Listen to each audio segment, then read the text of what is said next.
Raising a child is expensive, and where's the incentive for mums to return to work when childcare costs up to $200 a day?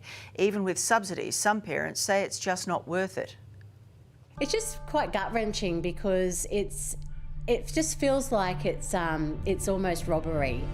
It's Australia's great childcare sting. Families drowning in fees and mothers questioning whether it's even worth working. I wouldn't be able to afford to be back at work. They're almost handicapped. So, there's women that aspire to want to go back to work, that desperately want to go back to work but simply can't afford to. Adele Barbaro was faced with a life-changing dilemma when her job went from part-time to full-time. You made the decision to stop working. Why was that? So last year I was working 4 days a week and my children were going to daycare 4 days a week as well. And after the childcare rebates, we were out of pocket $35,000 a year. We actually worked out that going to work full-time and putting the children in full-time made absolutely no sense whatsoever. According to John Daly from public think tank the Grattan Institute, there's a perfect storm punishing women. If they work 4 or 5 days instead of 3, childcare income tax and the withdrawal of benefits whittle away their take-home pay. The big hurdle is, how much do I get to take home out of my pay if I work an extra day? And the problem is that for a lot of women in Australia, the answer is they take home very little and sometimes nothing. The figures are astounding. The Institute found a woman can lose up to 90% of the extra wage she earns when she works harder, when she works more days. It's no wonder women are saying, what's the point? A couple with a combined income of $157,000 with 2 kids in childcare would be just $5,500 better off if the woman works 5 days instead of 2.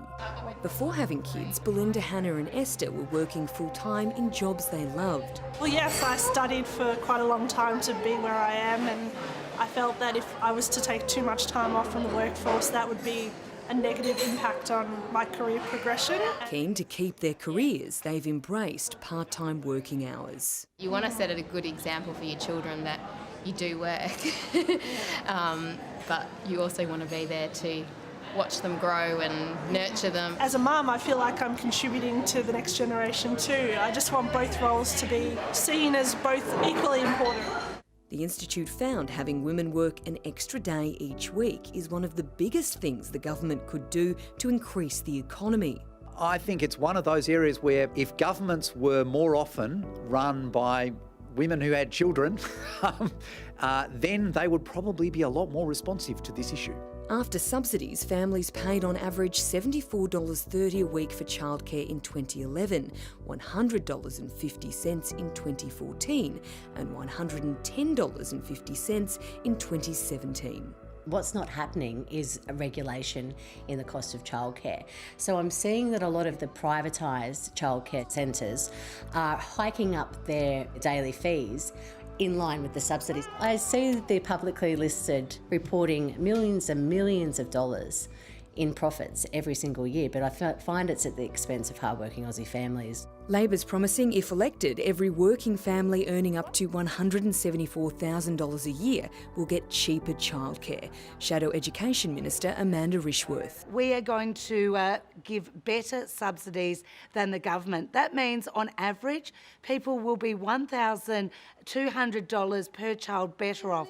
But importantly, for those families in the lower income brackets of a combined income of $69,000 or below, they're effectively going to be getting free childcare. Education Minister Simon Birmingham says the Liberal Party has already created a great childcare system and they're committing $75 million to a skills program to help women get back into the workforce. It's critical to have an eagle eye in terms of childcare providers to make sure there's no rorting, to ensure that every taxpayer dollar goes right to where it's needed, which is helping families out. I mean, Australian dream is not easy to acquire these days. Both parents have to work to pay for all the bills and the mortgage.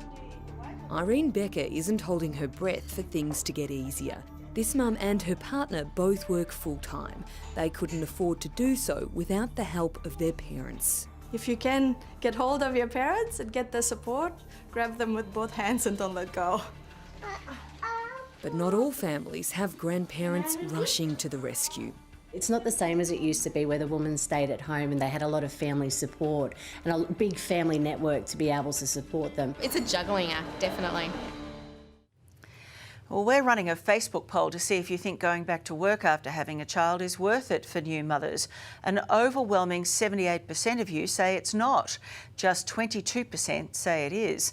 There's still time to have your say, and if you want to compare childcare fees, you'll find a link on our homepage.